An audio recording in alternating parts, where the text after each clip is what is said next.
So, good morning, everyone. I'm hoping everyone can see me.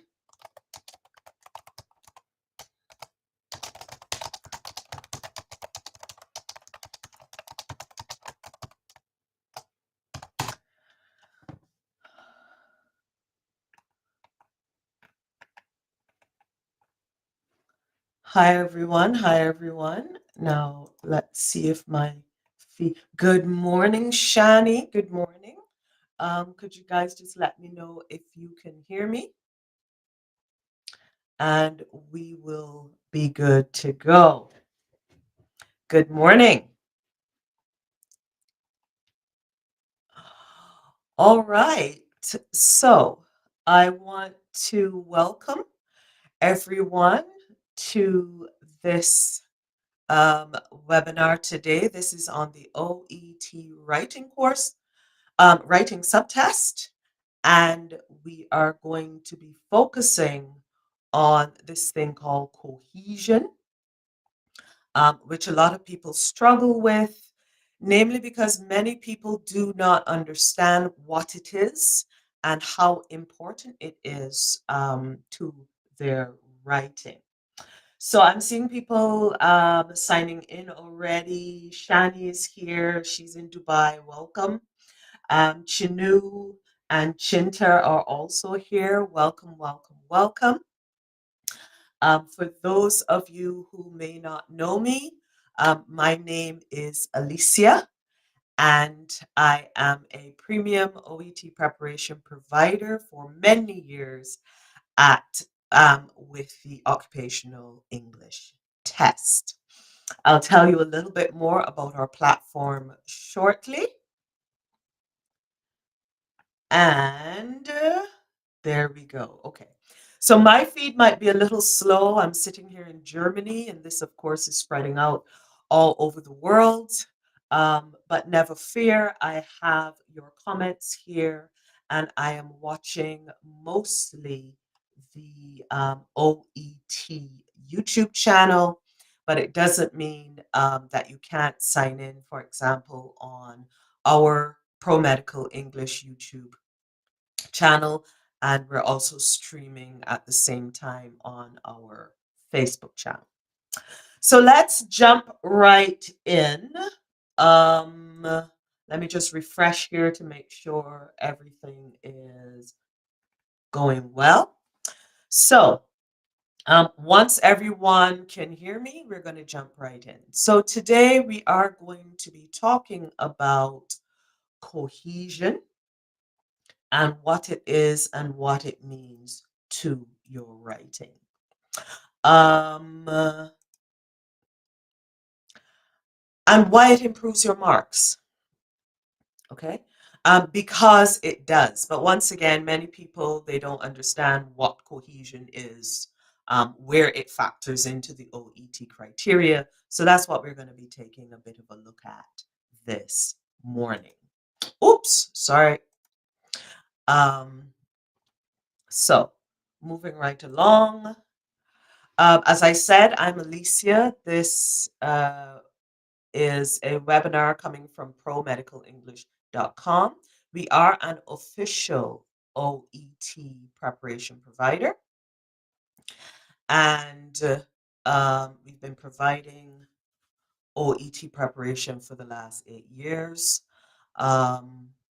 We provide webinars like this on a monthly basis. We also do OET writing classes. As a matter of fact, we have a free live class coming up shortly, as well as providing OET writing courses, ebooks, which are very well known if you're doing OET, and of course, many, many writing corrections. So a follow-up from this webinar today is going to be our free writing class on July the 7th. On August the 7th. That is next week, Wednesday, so in exactly 1 week time. This is free, first of all, and it is an 80-minute live class. Okay, So it's not a webinar. That one is not a webinar. It's a live class. So you'll be in the classroom with me, and we're going to be learning things like what examiners are looking for when it comes to the flow of your writing. We're going to review language that shows what good cohesion is. We're actually going to practice writing part of a letter um, with that improved cohesion. And at the end of it, if you've got any more questions about the OET writing, you will have me there, a captive audience, and you can ask me about it. Don't worry, I'm going to share more information about this at the end of the webinar. So let's jump right into this whole cohesion issue. And as you know already, there are many elements that go into good OET writing. So you see our little word cloud here. You've got content prioritization, vocabulary, organization, grammar, conciseness, logical flow. And you see then these two also, readability and cohesion. And here's the thing, they're not close to each other in this word cloud by accident. Readability and cohesion are actually linked. Okay? Um, so the question is, how are they linked? Well, I am a firm believer in show, don't tell. So we're going to start, before I go into explanations, I'm going to start by just showing you a bit of a writing sample here. It's a little long, but that's okay. We're going to focus today mostly on the first paragraph. And what I'm going to do is put you as the student, as the webinar attendant, as the OET candidate. I'm going to put you in the boots of the examiner. So you're going to become the examiner, and I want you to take a minute and just read. Let's focus on the first paragraph here. And I don't want you to overthink it. I don't want you to overthink it. I want you instead to just go with your gut feeling. When you read this paragraph, what is like your first instinctive reaction to it? And from there, we're going to go over into um, the concept of cohesion. So I'm just going to give you a few minutes.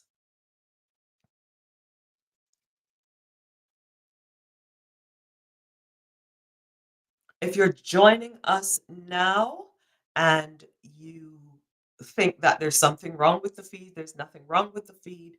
This is just a few seconds of reading time, and there's also a little delay in the feed, but all good. Okay, so I'm going to read with you. Mr. Boyce moved to his uncle's farm 18 months ago. 11 months ago, he had an upper respiratory tract viral illness and was treated with ibuprofen and increased fluids. He came to our clinic again 2 months later with runny nose and wheezing. He was treated with antihistamines. The next time he returned, he also had wheezing and asthma was diagnosed, and he was given Ventolin inhaler and advised to rest and avoid allergens like hay and pollen. 3 weeks ago, however, he presented with worsening chest tightness as well as fatigue and night chills. On examination, significant findings was general wheezing. This is an actual student submission, errors and all, so we know that it should have been significant findings were general wheezing.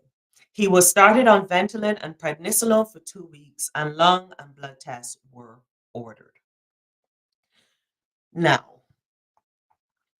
anyone, I see more people have written in, right? Shani, writings were, okay. So there are other issues in this letter that the student sent in. Yes, it should be findings were. There are also, yeah, a couple more down there. However, today we're focusing on like your general gut feeling. Okay, when you read this letter. I see somebody has joined us from Nepal. Welcome, welcome. Okay. So I would like you, if you are joining us live in the webinar, to just type in, um, a couple of quick words. What is your first impression when you read this first paragraph? I'm going to give you just a minute because we don't want to hold up the webinar. And then I'm going to tell you um, a bit about the standpoint as an examiner or assessor. Okay. So no one else has any input beside the grammar? No? Okay, okay, okay.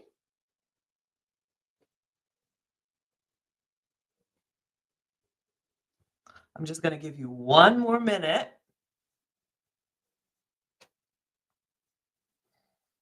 and then we're going to start looking at it. Remember, I don't want you to think too deeply. I just want to go with your gut um, impression.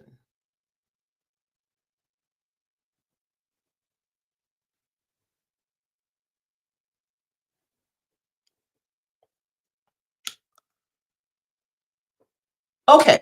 Well, it seems this might be a bit of a challenge. Oh, I see. Well, yeah. Velakati said no cohesion. Velakati, what do you mean by no cohesion? What for you would have improved the quote unquote cohesion in this letter? Mhm. Hello, Shoba. What would have improved the cohesion? Shani says we can write and replace as well as, of course. So, what you're talking about, Shani, is vocabulary and grammar. So, hold that thought. We'll come back and talk more about vocabulary and grammar in a little bit. Vilakati says not concise. Excellent. Because that is also an element. That is also a very important element. So the question comes, how do we get that conciseness? All right. Anyone else? So Shani has locked in on what we will call conjunctions or connecting words or phrases. Vilakati has locked in on conciseness. Let's move on. Okay. So for me as the tutor, I'm looking at things like content or the assess. I'm looking at content. I'm looking at vocabulary. I'm looking at organization. I'm looking at flow. I'm looking at tone.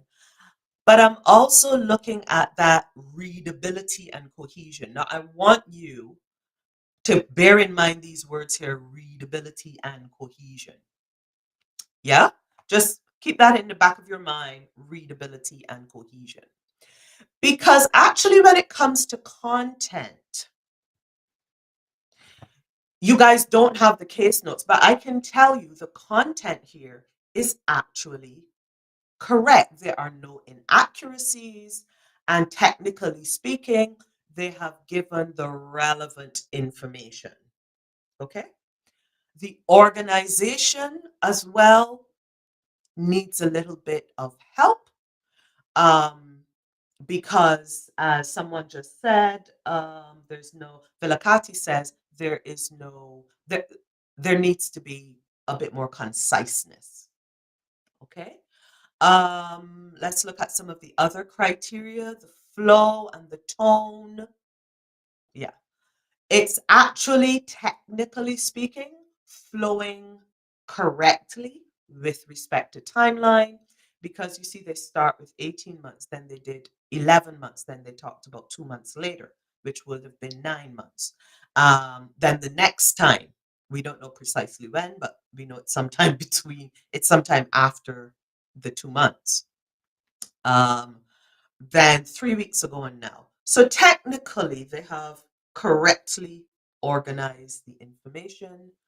And tone wise, again, technically speaking, they have used the correct tone because, they've spoken about wheezing, asthma, allergens, which are kind of fatigue and night chills, which are kind of very minor technical words that you would use when you're talking to another healthcare professional. They've spoken about Ventolin and prednisolone, lung and blood tests ordered, and so on and so forth. Okay. And very, very quickly down here, then they talked about lung x rays show airway obstruction, inflammation, and mild fibrosis. So, again, this is technical language that another healthcare professional would understand. So, the tone is actually there, but readability. Okay.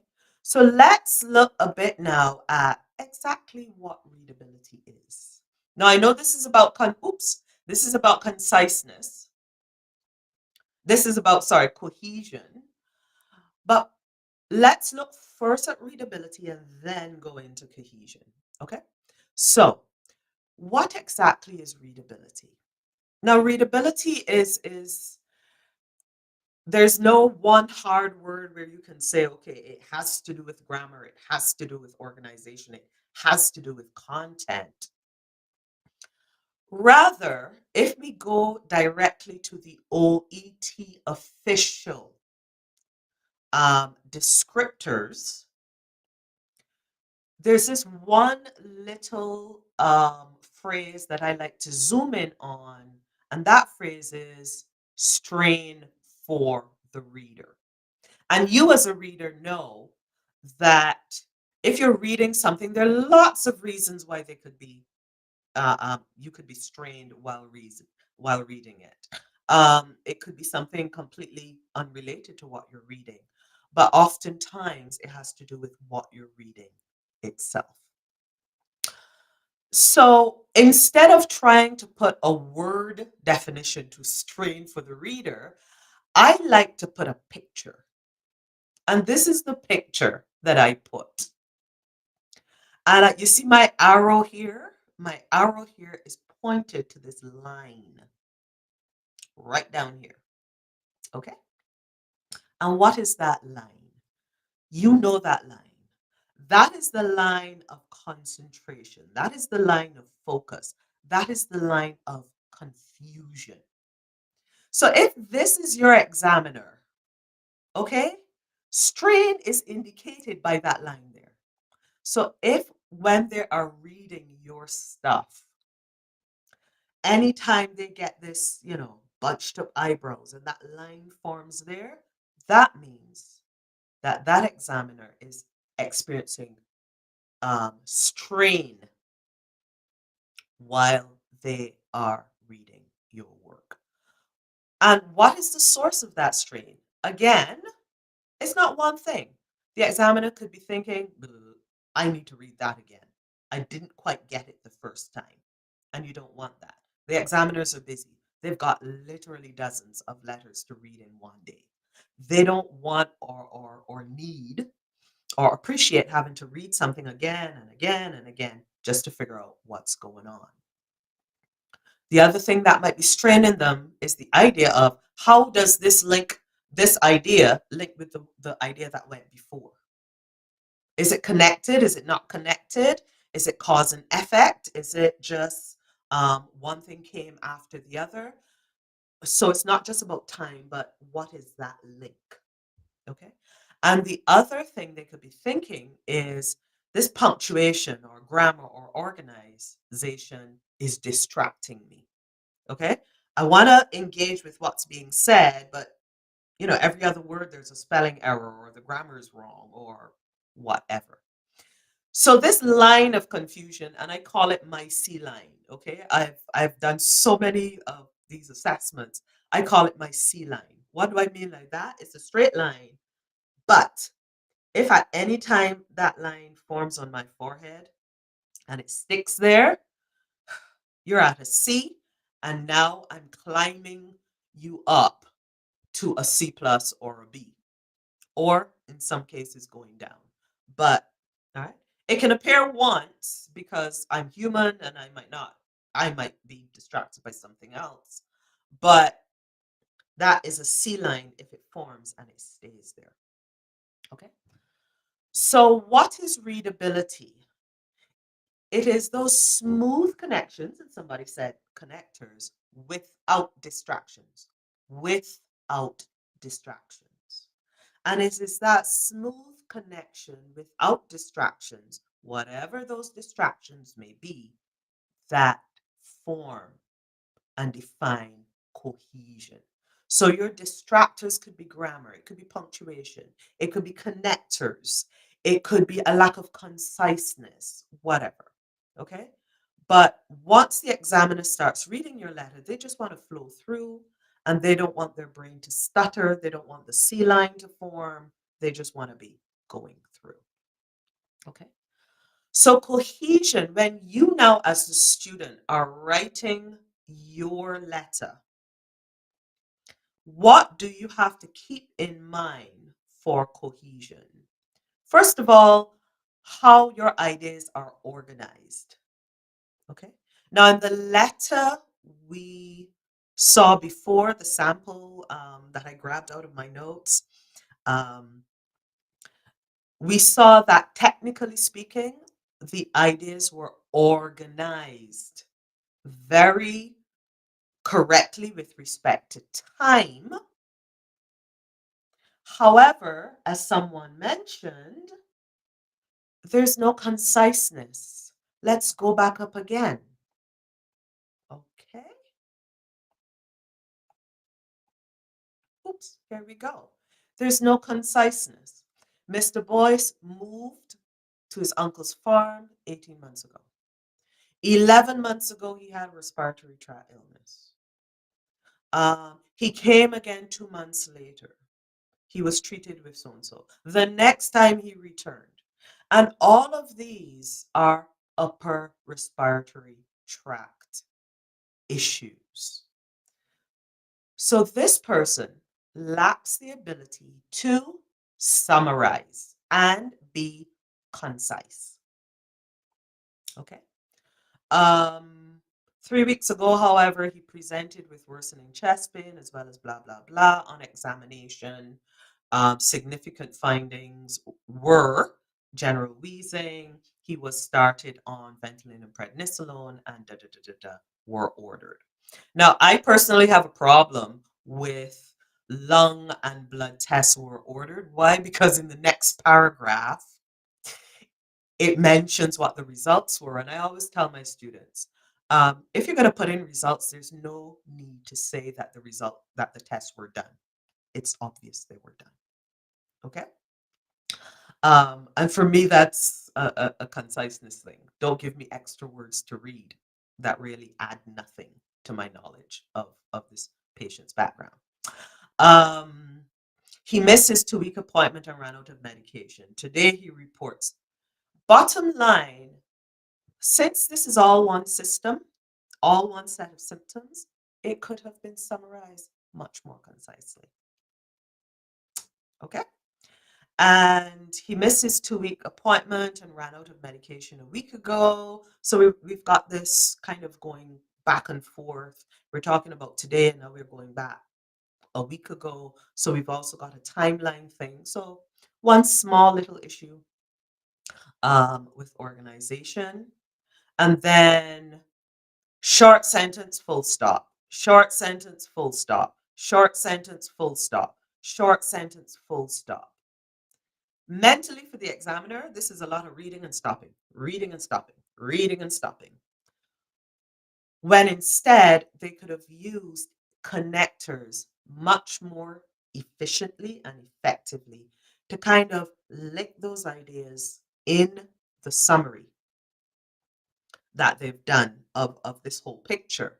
So that when the examiner reads, it's like, Mr. Boyce moved to his uncle's farm 18 months ago, and over the next several months had repeated upper respiratory symptoms, including blah, blah, blah, blah, blah, which worsened until blah, blah, blah. Okay. So for an examiner reading it, they can flow through what I just said a lot faster than short sentence, full stop, short sentence, full stop, short sentence, full stop. Okay. All right. So just take a second, think about that. So it's the organization of ideas, including summarizing. So let's go back now. Sentence structure. Technically speaking, in that example I just showed you, the sentence structure was fine. If you took each sentence on its own, okay, spelling was correct. They only had like one or two grammatical mistakes in the two paragraphs, which is, you know, not the end of the world. So their sentence structure was actually okay. But again, how the sentences and ideas are joined, that is what cohesion is. So as you write your letters, you want to be thinking at the back of your mind about organization of ideas, sentence structure, and how the ideas are joined. And you're thinking, yeah, but why do I need to do that? I can just put and. No, because here's why. Each of these comes under a slightly different OET criterion. So when your cohesion is off, you're going to lose at least some marks or part of a mark for organization. You're going to lose at least some part of a mark, or if not marks, for sentence structure or sentence flow. And you're also going to lose some marks, or at least some part of marks, for how your sentences are joined together and how they flow logically. So this is three areas that you lose marks on because of one feature in your writing. And this is why sentence cohesion or information cohesion is so important. Let me repeat that. Cohesion in your writing is important, not because it is some little small issue at the back that it's not important, but because it is so important. It is a common feature of multiple criteria, which means you can lose part of marks or whole marks in multiple criteria because of poor sentence cohesion. Okay, good. So, what do you need to do? You need practice. That's what you need. You need practice. And you need to practice how your sentences and ideas are joined and all the little issues that go into joining your sentences together. Okay. So, yes, you do have to look at grammar and you do have to look at organization time wise, but you also have to look at connectors. You also have to look at where you can summarize. You can also have to look at how the ideas are organized. Okay. So, because this is such an important aspect, our free writing class that's coming up next week, Wednesday, is going to be focusing on just that. How to improve that flow, that lovely cohesion, that smooth flow in your writing so that the examiner doesn't have that face that I showed you before with what I like to call the C line, which is the what? What? I have to read that again. You don't want that. Okay. So we're going to go more into more details in that class on what the examiner is looking for. We are going to review kinds of language. Today we just talked about it globally, but in that class, we're going to look at kinds of language. that demonstrates good cohesion. So we're going to be looking at connectors and not just the ones everyone loves to use, like moreover and. We're going to be looking at how to summarize ideas. And we're also going to look, quite frankly, at different ways to organize your information so it is still logical. Because again, logical organization is part of cohesion as well. Okay. So I'm going to throw in a practice exercise for you that's taken from real case notes. And we're going to use that in the group to look at cohesion. And then at the end of the class, if you have any more questions you want to ask me about writing OET letters in general, once we have time in that 18-minute class, you can ask. Okay. So again, it is on the 7th of August, which is next week, Wednesday. It's at 12:30. It's going to be by Zoom. If you want any more information, you can contact us at this number or just send an email, honestly, to admin@promedicalenglish.com. And you can also find out more about it on the website. One of the exercises we're going to do actually is we're going to take this same paragraph here and we're actually going to improve it for flow, readability, and cohesion. And then we're going to add another exercise. Okay? Because I want you to be able to generate your own cohesive sentences, not just correct ones that somebody else has done. Okay? So we're going to come to questions shortly. And this is the information here once again. Here is the QR code. So for example, if you are pulling this up on a mobile device and you have your phone otherwise, you can just scan this QR code and it's going to take you straight to this registration form. You just fill out the information below the registration form and you get an email. So please put in your email correctly. And once you have submitted that, you get an email and there will be the link to join the Zoom class. Okay. And again, the Zoom class will be with me and we'll be doing actual exercises. It's not a webinar, it's a class. So come prepared to speak, to participate, and to share. Okay. Um, I do webinars, but I really prefer my classes. Okay. And that is it for today. Okay. So let's take you back here. So at this point, um, I will ask you now to, oh, we're out of time. But I will now open to some very general questions about OET.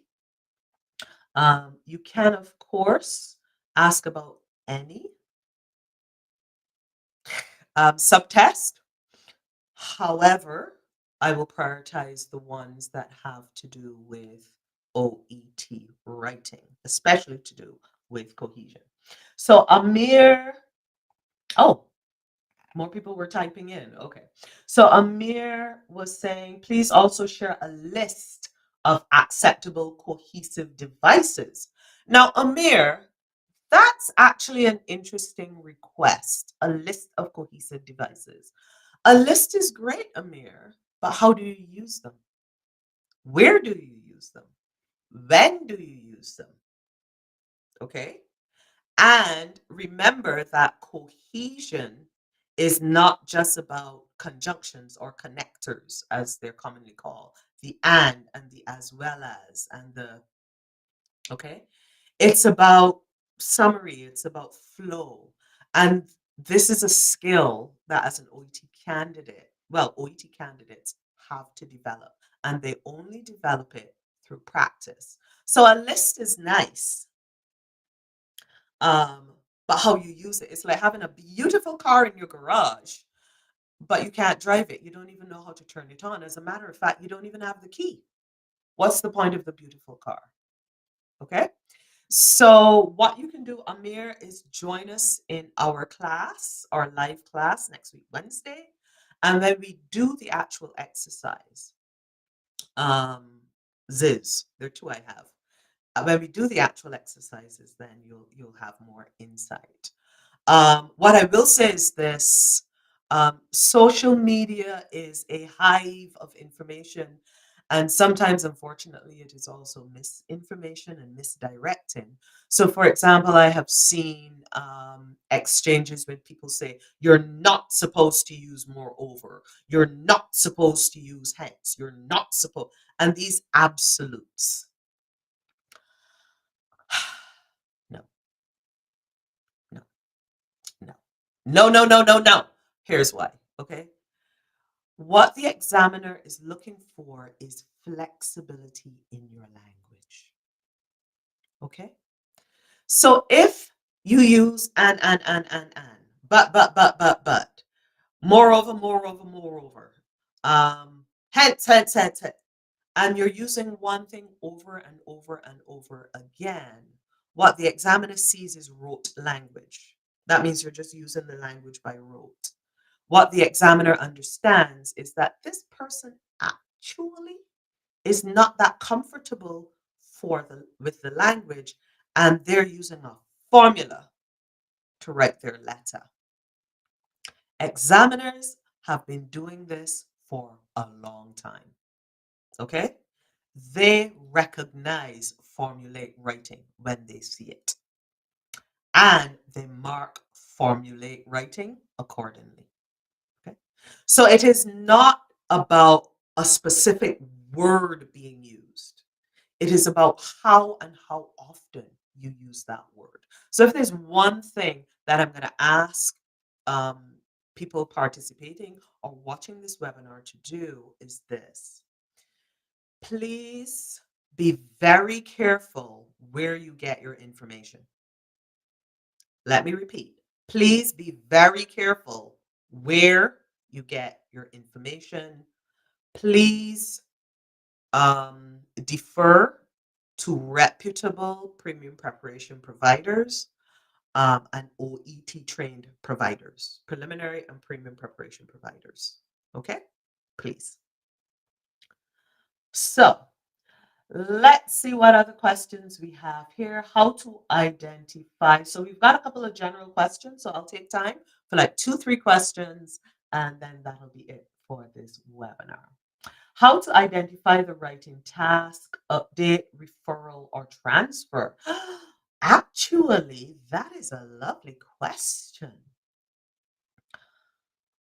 There's this thinking that, first of all, okay, let me back up. I'm going to tackle this question in 2. Okay. 1 is update, referral, and transfer, and 2 is the where. Now, let's look at vocabulary. Update, referral, and transfer. Okay. There is a school of thought that is, if this is a referral, I have to start, I am writing to refer, da, da, da, and I automatically get my first mark. Or I'm writing to update you, and I've automatically got my first mark. No. You don't get any marks for writing the word referral, for writing the word transfer, or writing the word, what was the other one? Update. What the examiner is looking for is if you understand the function and purpose and language that you have to use to show that that is what you're doing. Let me repeat that. You do not automatically get a mark because you write the word refer, or you write the word update, or you write the word transfer because it was in the writing task. What the examiner is looking for is if the language of your purpose and the rest of your letter is showing that this is the function you are performing. Yes, you can use those words. Now, I have to be very careful because people hear and they only listen to part of what you're saying. You can use the words referral, update, transfer, whatever that appear in the task, but do not think that that is automatically going to score you a mark already in purpose. It isn't. Okay? Examiners are looking for function, not just the vocabulary. Okay? So let me just put that there. So now, how do you identify where that is? Exactly. Now, often in the writing task is where you see the reason for writing this letter. Okay? And that's what you're talking about, Chenkwal. You're talking about the reason. But there are other places that you can look for the reason for this letter. Okay? If it isn't in the writing task, this is when you have to start going up and looking. Because what you are asking, Chenkwal, is how do I find the reason for writing this letter? How do I find the reason for writing this letter? And that is why you have to read the case notes up to and including the plan at the bottom. Okay? As well as the writing task. Make no mistake about it. OET is indirectly checking your reading comprehension. OET is indirectly checking your reading comprehension. Okay? They are indirectly checking your reading comprehension. So effectively what you're asking is, how can I understand where to find the reason for this letter? That comes from reading skills. That comes from understanding the layout of the paper. But I can tell you this. If you don't see an indication of the reason in the writing task, go up because often it is right there in the plan. But again, you have to understand what you're reading. Don't just pull out a bunch of words and drop them on your page. You have to understand the bigger picture. Okay? So, hope that answers your question, Chenkwal. I know it was a little bit of a long explanation, but that is because this is a concept error that I notice, or a concept misunderstanding that I notice students make again and again and again. So, I just want to clarify that. What we need to write in front of infants. Baby math. Oh, Shraddha, if it's a baby in arms, you can say baby John, baby Stephen, baby Jane, or sometimes, yes, you do say Master John or Master James. There are some places where you can say that, it's fine. If you're dealing with a younger child, um, who is, walking around on their own, but they're not an adult. They're still, maybe under the age of 12 or 14 or whatever. You can address them by their first name, Jane, John, Harry, Alice. But if it's like, older teen and adult, of course, you use Miss or Ms. or Mr. Unfortunately, there is no hard cut off age, but yeah, okay. Chenkwal says, "Ma'am, this is regarding Mr. Smith, who requires if we don't know the type of right." Exactly, exactly. What you have done there, Chenkwal, by saying this is regarding Mr. Smith, who requires. You know what the examiner understands? Oh, this person here understands what this patient requires. This candidate has read and understood what is going on in the case notes. Okay. So you haven't used refer, transfer, or whatever, but you're still off to a really good start. So yeah, you can do that. Okay.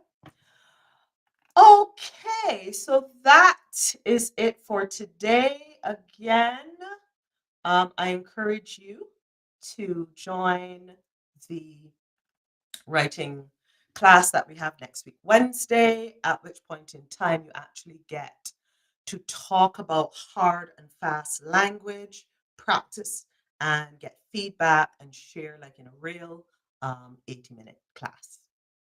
Okay. Thank you for joining us and see you next time. Bye bye.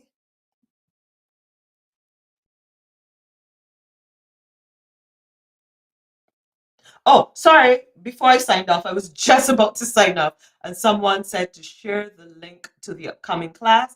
Um, yes, I will. Yes, I will. I'm sorry here. Yes, I will share it. Hold on, everyone. Thank you for reminding me. So this is linked to upcoming free class. Control V. Yes. Oops. Hold on. Give me 1 second, guys. There you have it. And send. Okay. So you can just click on that link. If it's not clickable, on mine it's being very weird. If it's not clickable, just copy and paste it. And if you have any questions that you have about joining the class, or you have any difficulty with the link, you can, of course, just send us an email. That is our email address, info@promedicalenglish.com. Very easy. info@promedicalenglish.com. Just ask us a question and we'll share whatever you need. It's not a problem. You will also see on our website a WhatsApp widget. You click on that and you're in conversation with us. Okay? All right, guys. I'm wishing you a wonderful day. And for those of you who have exams coming up, I'm sending positive vibes out to you. Best of luck. Bye bye.